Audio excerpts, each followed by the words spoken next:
great speakers, and I'm very excited about our next speaker right there. I have Jairo Gomez with us. He's a senior leader of infrastructure and technology for ACAMS, and I'll tell you what that is in a little bit. Coming directly from beautiful Miami, Florida today. Hello there, Jairo. Great to have you with us. And thank you for having me. Ladies and gentlemen, Jairo is a senior leader of infrastructure and technology for the Association of Certified Anti-Money Laundering Specialists, ACAMS. He has over 10 years of experience leading cross-functional and cross-regional teams and coordinating strategic and tactical efforts related to continuous improvement, business transformations across multiple service-oriented business industries. Jairo, real privilege to have you with us. Very much looking forward to your presentation. Thank you for taking the time for sharing your expertise. Thank you, Jose. Thank you for having me. I'm looking forward to it as well.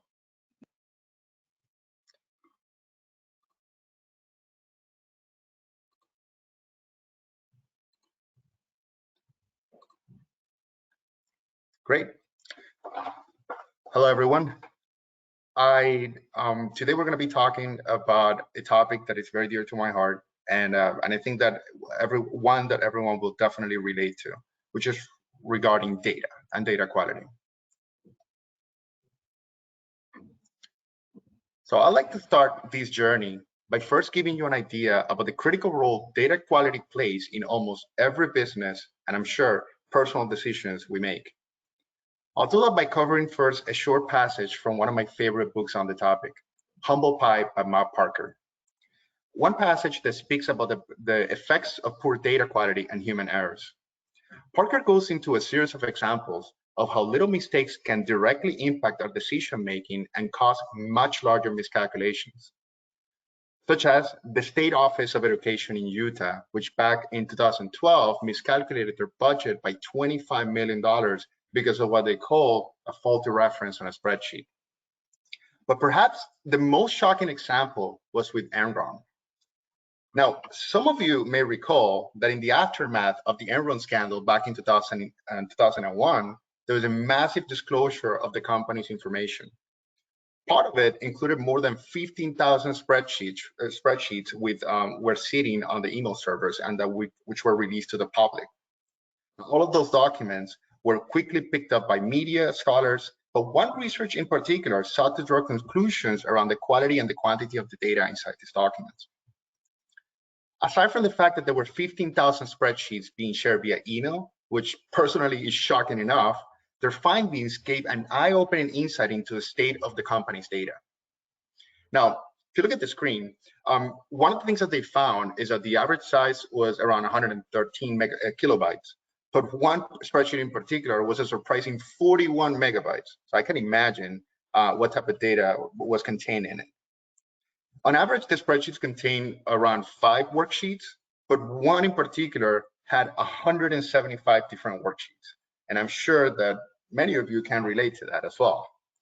Sort of like speaks to the misuse, not just the use, but the misuse of tools such as Excel. 42% did not include a single formula. And one can only assume that these were simply used to convey information, which makes you question the tool they choose to do so. Excel may not be the right one in that case. But perhaps the most shocking statistic was that a startling 24% of all of the formula containing spreadsheets had errors in it. Now you can imagine the decisions that were taken using those close to 2,000 or more than 2,000 spreadsheets. Look, this all goes to show that data quality can impact the quality of our decisions, and depending on its use, it can actually branch out to create and trickle down into more incorrect data.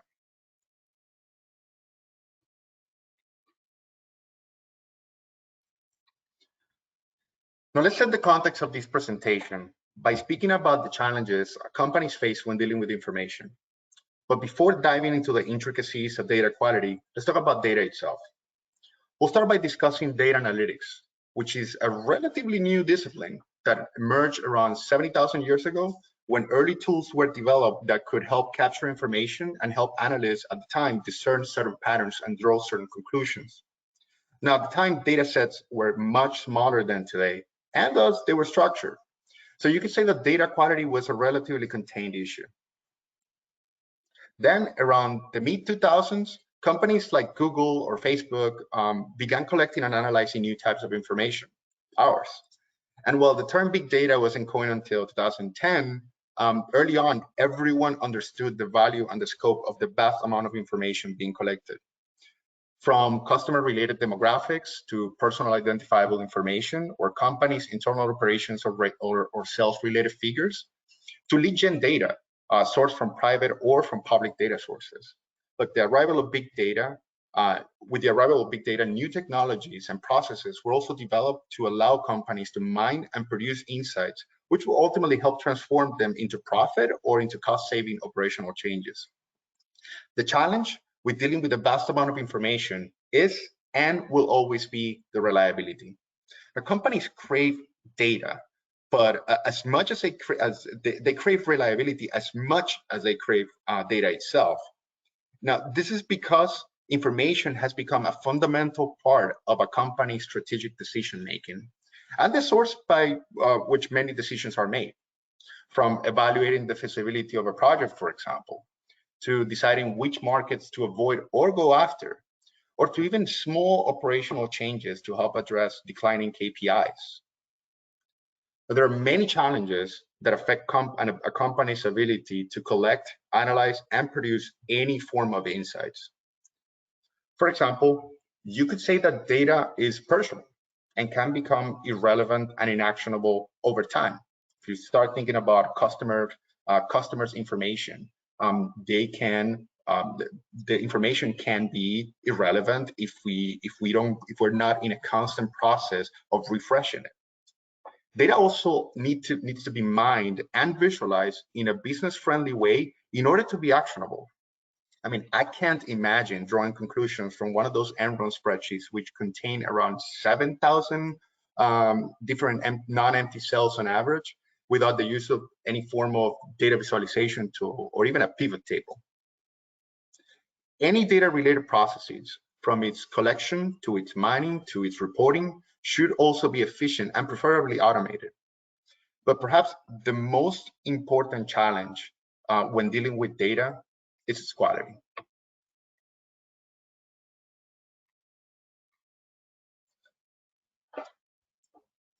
To give you an industry perspective about the importance of data quality, I'd like us to walk through O'Reilly's cross-industry survey titled "The State of Data Quality," which was published sometime last year. Now, we could probably spend a whole session diving into each one of these topics companies identified as pain points when dealing with data. And this is because, just like an Ichikawa fishbone diagram, each of these can be traced back to one or multiple root causes. Let's take, for example, too many data sources. Nowadays, our companies have shifted preference toward using more software as service applications.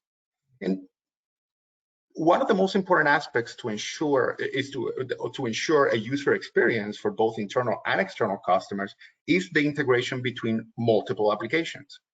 Our companies rely on these third-party vendors not just to help us deliver our products or services, but also to collect data on how these applications are being used. The problem comes when you're attempting to produce insights using data that may reside over multiple different systems, or from data which may have gone through some form of transformation or ETL to end up in a data warehouse, for example. So you end up with a basket full of apples and oranges when you really wanted a basket full of pears. Another issue comes when no controls are put into place and everyone has access to edit the information. Even poorly labeled data can make the process of mining and reporting extremely inefficient.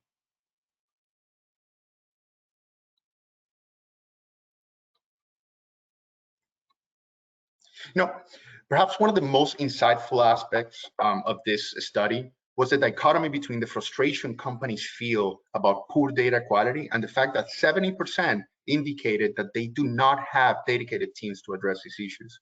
And sometimes this is necessary when problems with the data quality have turned chronic.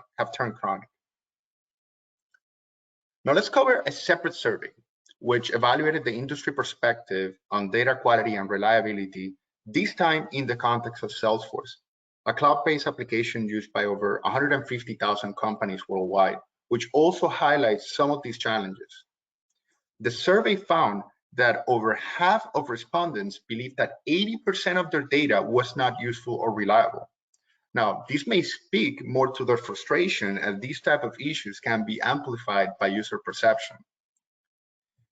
The study also found that, interestingly, duplicate records, errors, and outdated information ranked as the top reasons why users struggle to trying to draw some insights from these data.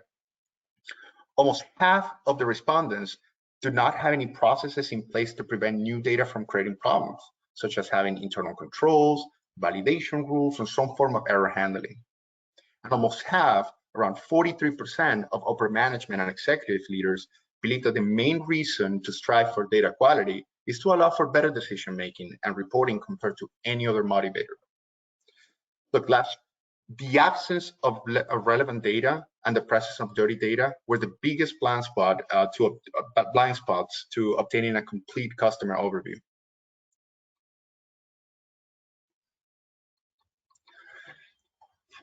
In contrast, companies often seem to lack a basic understanding of who really owns data or is responsible for its quality.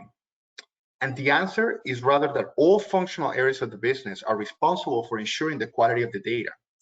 From an IT perspective, in implementing controls and permissions to sales and service operations teams at the time of entering new sales orders, or simply confirming and updating information from a client whenever they're in a support call. Perhaps the marketing is using, perhaps marketing has also a responsibility when it comes to managing lead generation forms or implementing data enrichment tools. Therefore, data quality requires a cross-functional commitment and in many cases, a drastic shift in a company's culture.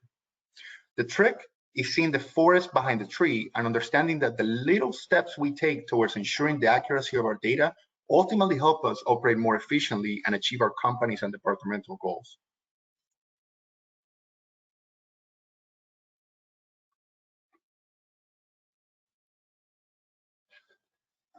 Now let's talk about what does data quality fit within our organization data governance framework. But first, let's define what data governance is. Data governance is a comprehensive framework that deals with all of the IT and operational aspects when dealing with data, from its collection, security, transformation, mining, accessibility, or reporting. At its core and the base of it, you have the company's policies and procedures, which set the governing rules over each one of these processes. For example, data retention or privacy policies. All of these policies and procedures are then later operationalized using a structure and organized framework of procedures and also IT infrastructures, which are the vehicle by which users conduct each one of these data processing activities that will ultimately determine how actionable or reliable our data is. These are the building blocks of a company's data, and understanding each one of these elements and their interdependencies is the most important aspect to implementing a solid and effective data quality management system.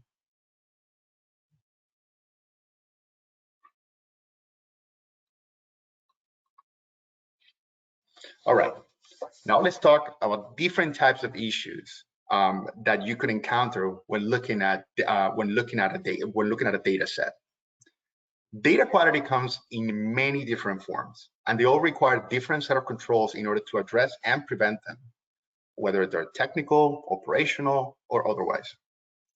For example, your company may be experiencing issues with data duplication, which can be ultimately traced back to lack of controls. For example, if you're encountering that you have a lot of duplicate records, you may not have all the necessary duplicate management controls in place.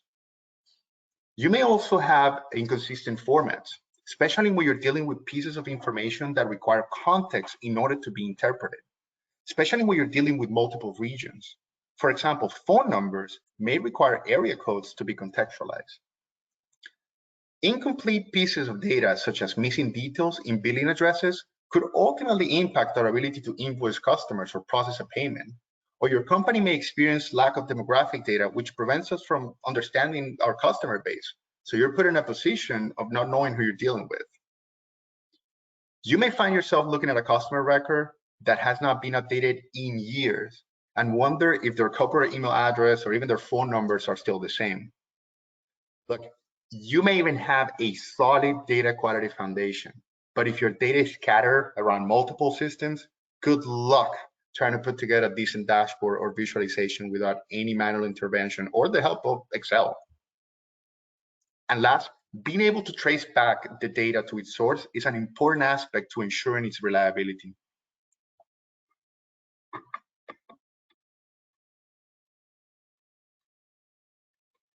Now, I was speaking earlier about Ichikawa's fisherman diagram, which is used very often to draw some conclusions about root causes. So I thought it would be great to visualize the root causes of poor data quality in this form.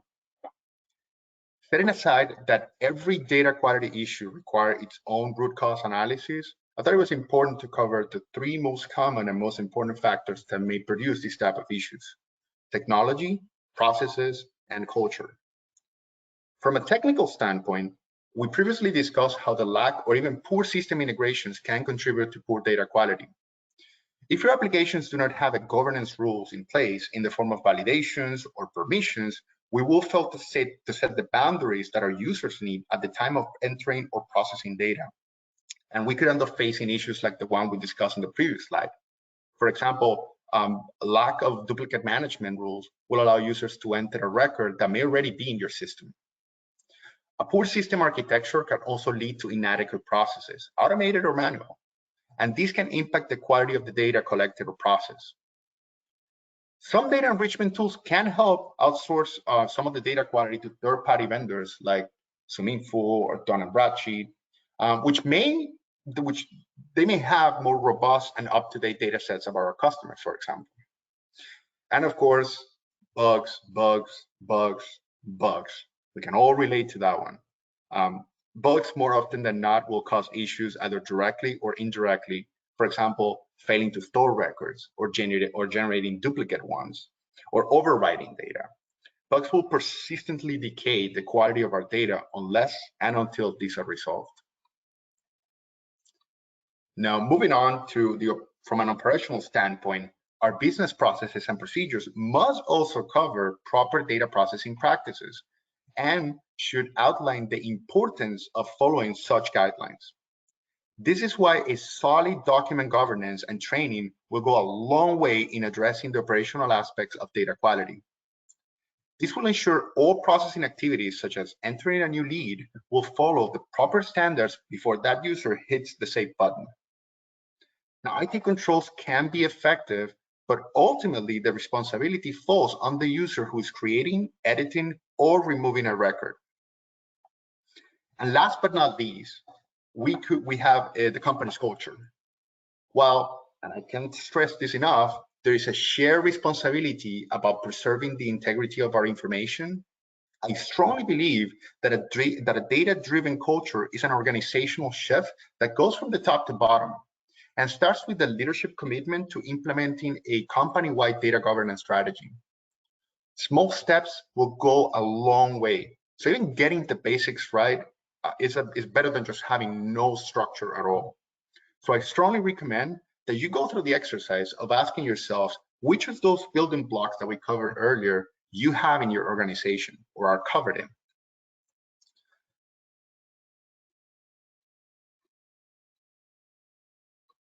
All right, so now let's take the second part of this presentation to cover more tactical matters related to data quality. And we'll start with a basic approach on how to clean your data. This framework will help you visualize the steps to take in order to address the most common yet critical data quality issues companies face. It is agnostic and is transferable regardless of any type of organizations or systems that you use. But first, I strongly recommend that you establish a cross-functional data governance committee to provide the overall direction and governance regarding your data. Once we have defined the who, then we can move to answer the what. Meaning, we need to have a solid understanding about the type of data that we use. And profiling can get the job done and can help you answer that what question. It allows you to map the architecture, content, source of your data, as well as the relationships with other data sets. So the goal is ultimately to understand what are the sources of your data. So we do this by mapping the different data collection processes involved in gathering and storing your records. For example, if you have customer web forms that customers use in order to enter their information, or if you have any internal data entry forms, or even API integrations with third-party apps.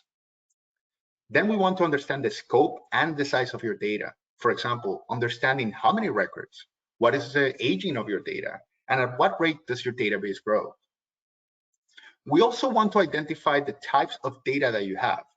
This one is more of a qualitative analysis of your data with the goal of understanding the format and the type of information you have stored. It is also important to map out the interdependencies and the relationships with other data sets, as I mentioned earlier. And last but not least, knowing what is the voice of the customer telling you about the data. And this is perhaps one of the most important aspects of understanding the current state of your data quality. Speak to your users. They'll be happy to share their thoughts with you. And their feedback will be critical in helping you understand both the perception and the facts behind the state of your data.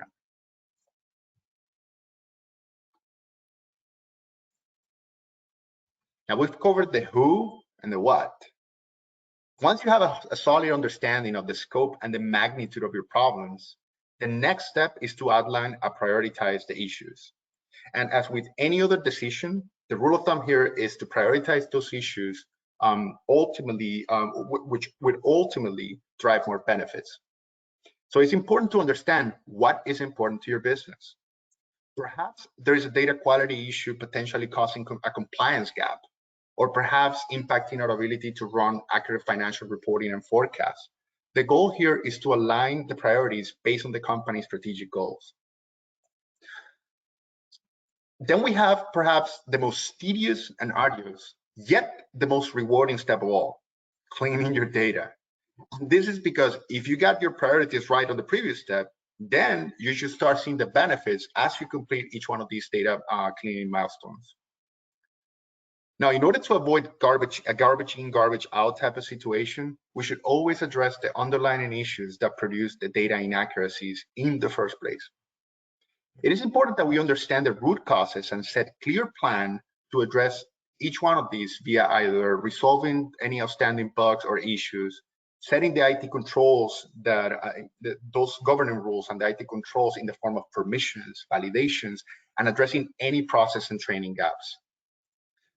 This is likely not going to happen overnight. Therefore, in the meantime, consider implementing event-driven or periodic QA reports, which can help you monitor for exceptions and identify these issues in a proactive manner.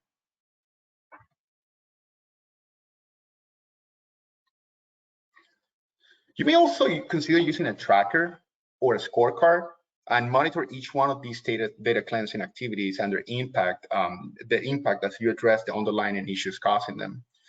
So this is just an example of one, but it can be as complex and as robust or as simple as you really need it. The idea and the goal behind this is that you capture key information about your data cleaning activities. For example, understanding what functional areas are impacted, or understanding what are the pain points. Perhaps it's just duplicates, the first thing that you want to tackle. What is the impact to the business? Whether if it's an impact on that it's revenue related, or if it's cost avoidance, or if it's a compliance gap that you want to address. Really understanding the size of the problem is important. So understanding the number of records impacted is going to be an important task. Of course, as we discussed earlier, we have to make sure that we close the gaps to avoid really creating and basically spending all of this time on cleaning the data and being time wasted. So understanding the root causes in order to address them is important. And ultimately, the tracker really is important to track and basically just put check marks on each one of the tasks that are completed. For example, if you completed, if the task require a historical cleanup of your data, or if there was an exception report that needed to be implemented, or once the root cause is addressed.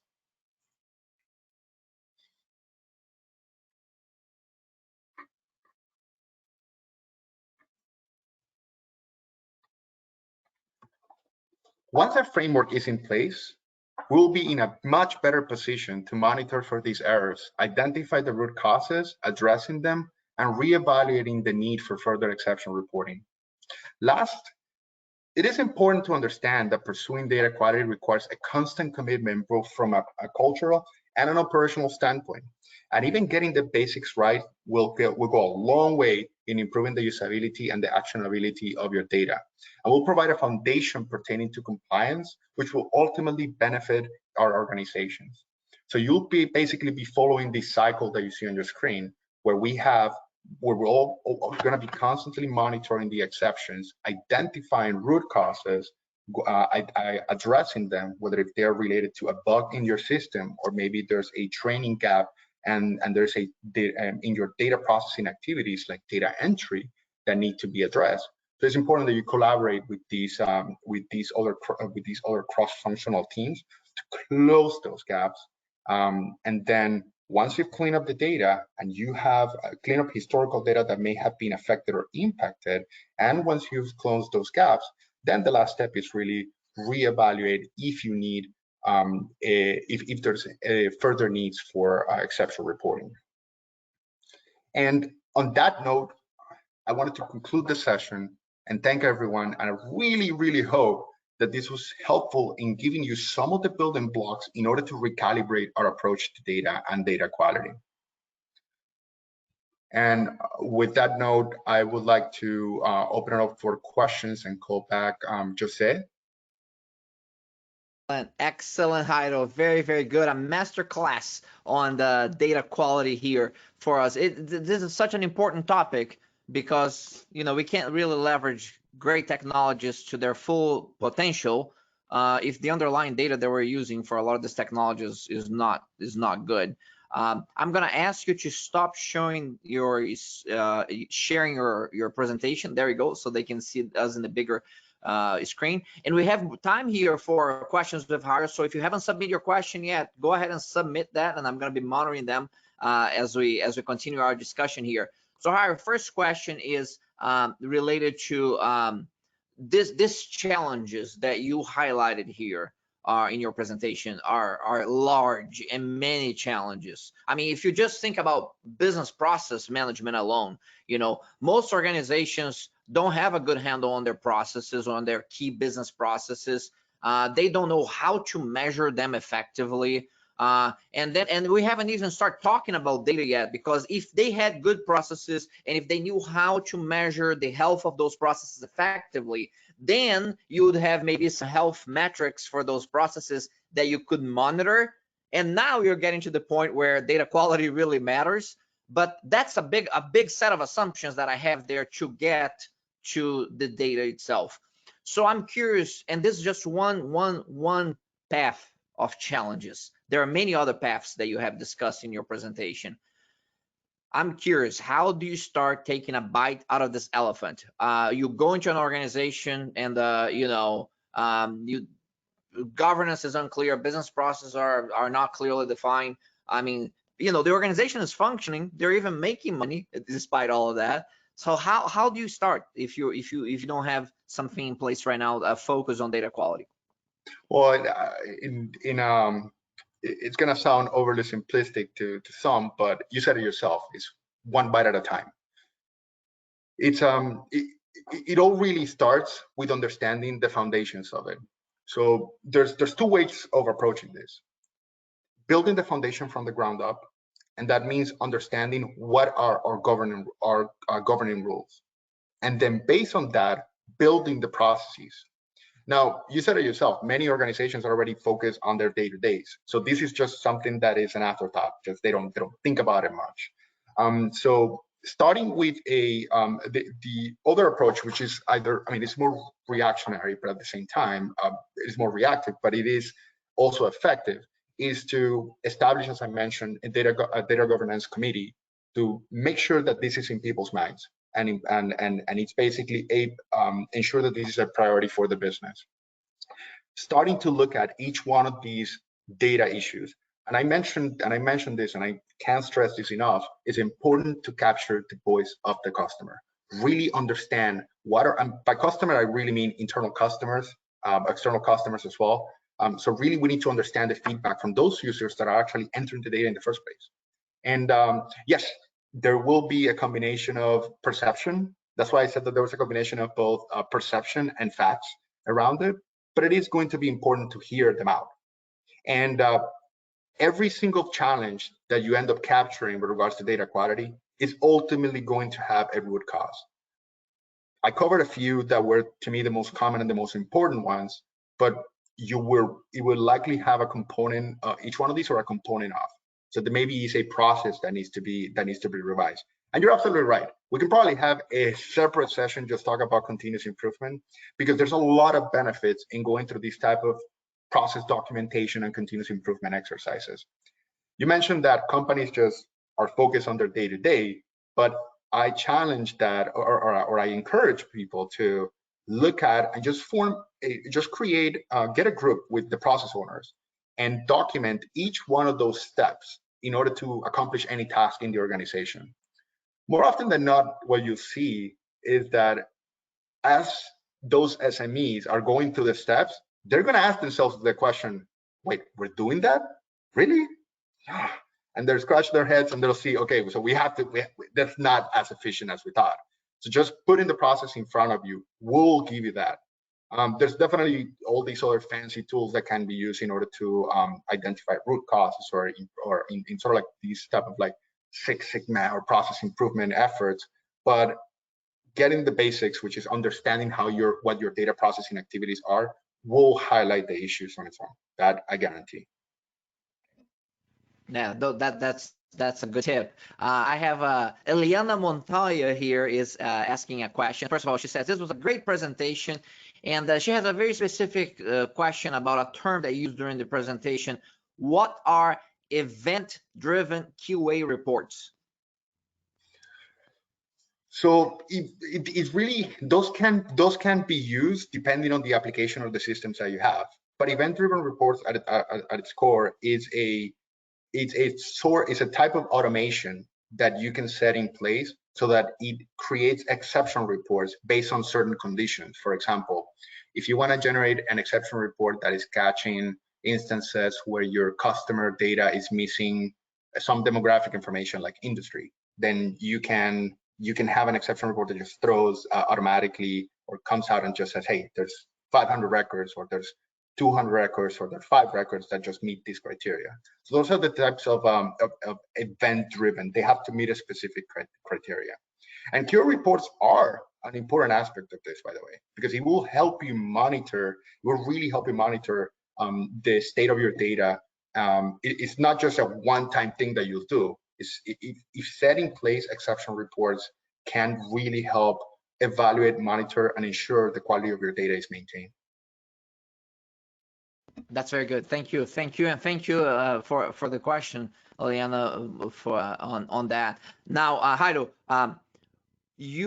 you know, there are comments here and questions around the theme of, you know, you're leading infrastructure and technology on the Association of Certified Anti-Money Laundering Specialists, which sounds like an area that would be heavily regulated. And so the question that is really related to that is that how does data quality differ, or how do you address data quality on these heavily regulated areas of business? Is there different approaches to that?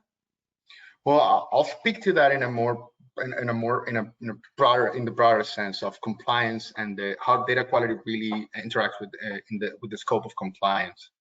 And it really depends on the type of organization. If you're talking, for example, about organizations that are publicly traded, that you have certain compliance needs that you need to meet, and you want to make sure that your financial reporting, for example, is as accurate and as intact as it needs to be, because you want to make sure that you don't report on the wrong financials. So it does have the ensuring data quality definitely has a compliance aspect. Let's say, for example, GDPR, the European data privacy laws went into effect, I believe it was May 2018. You want to make sure that your customer data is that you want to preserve the integrity of your customer data, because at the end of the day, those type of data privacy law put the burden on the organizations to actually secure and make sure that you have that you ensure the integrity of it. So there's a lot of it really depends. The compliance aspects about data really depend on the type of business and organization. In my personal experience and in working with my organization, we do have definitely some compliance obligations that we need to meet, and therefore data it sits at its core of what we do, and ensuring the quality is definitely a primary responsibility of ours. Where do you see, another question that has come up here is that where are there industries that you see out there that are more advanced as an industry when it comes to the applications and the understanding of the importance of data quality, or this is kind of scattered and the best practices are kind of all over the place, as opposed to having industry segments that may be a little bit more advanced than others when it comes to this journey of data quality? I mean, definitely heavily regulated industries will have a lot more emphasis on preserving the data, and that really is just the fact. But I would say companies do ultimately are more geared towards ensuring they have good quality of data, because at the end of the day, it is not something that you'll use to meet a compliance obligation. You want to have good data because it ultimately is going to inform your decisions. You want to have good data because at the end of the day, if you want to make a decision on your business about, hey, where do I take my company in the next 5 years, you have to base that out of information, out of historical information, out of market information. So the data will play an integral role in making those type of decisions. I will say that when it comes to benchmarks and tools out there, there's many, but it's definitely conversations that we can dive into as we would if we ask the questions, what type of systems do you use? Because there's some data quality, so there's some best practices and also some tools that are available depending on the type of applications that you use, whether it's a CRM or what type of tool you're talking about. I always as a personal exercise, but also as I recommend going with, for example, the magic quadrants from Gartner. Like if you wanna look at, for example, some benchmarks around applications out there, that's a good tool. I mean, there's so understanding depending on the tools and the benchmarks that you want to apply, and the practices will also apply very specific to the tools and your business. So it's important to understand what your requirements are. Yeah, for sure. Those are good perspectives. Jairo, I'll share experience that I have had throughout my career working with different clients, especially on the engineering, science, physical space. It's quite an interesting experience. I have had projects where a supplier would come up to me and say, hey, I have 18,000 data points on how this equipment functions. And then I'll look at it and it was like, it's kind of meaningless, even though there was 18,000 data points. And then I'll go back to them and say, I need 8 data points, but I need those data points to be taken in this specific way. And I can get better information out of those 8 data points than on those 18,000 data points that they provided to me.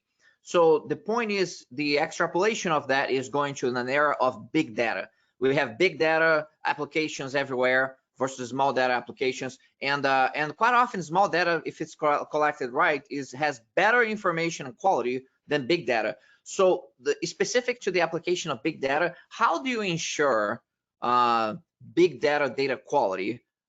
Because people have made this, sometimes they make some assumptions that big data is better, and also a dangerous assumption that the quality is decent on that big data set. And as you know, we can have very much correlations that are happenstance that happen that can drive really wrong decision making and behaviors based on big data. So in the era that we are in of big data and availability, what is the approach for specifically on those types of applications to ensure data quality? So I'll first echo your sentiment at the beginning.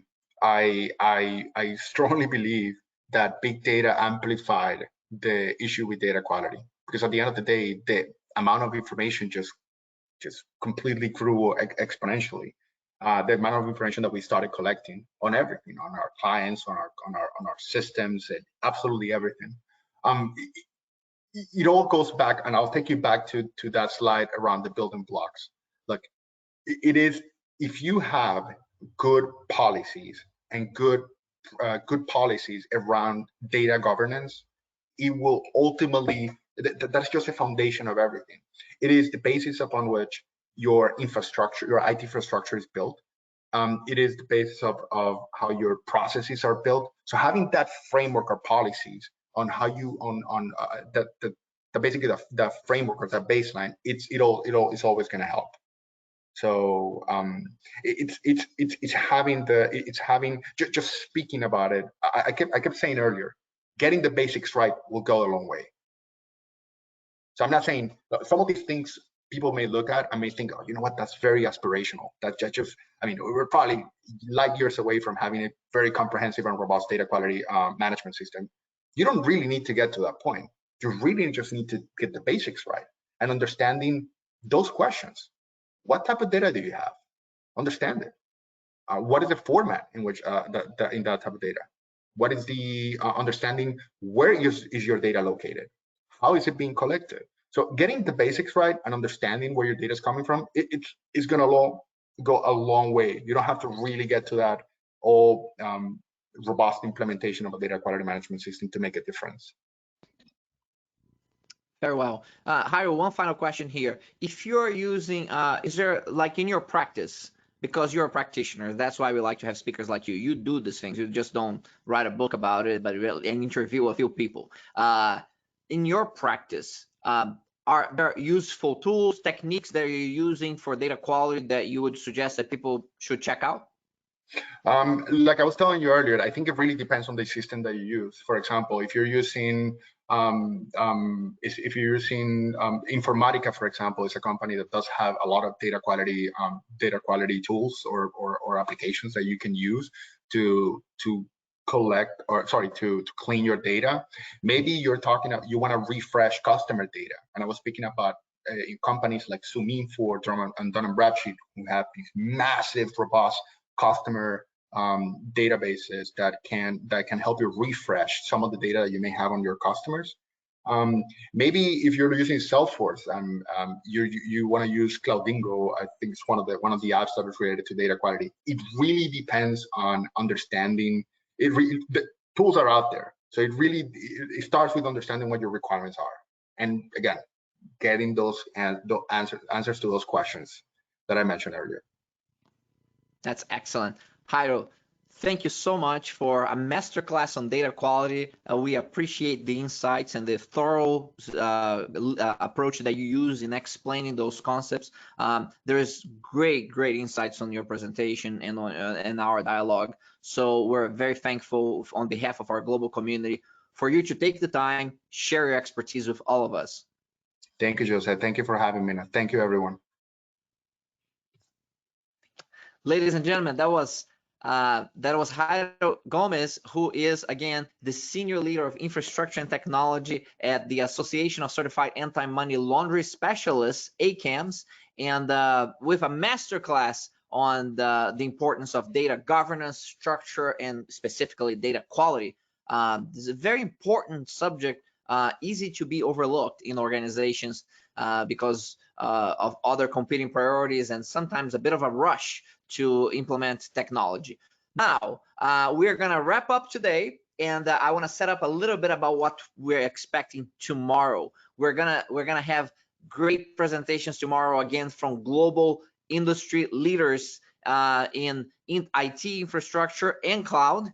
And we're gonna start tomorrow with Beacon Street and their Vice President of Software Engineering and Quality Assurance, discussing how you intelligently leverage data and why is it okay to shift right as part of your testing strategy. So John Szymanski is going to be with us and talking about that.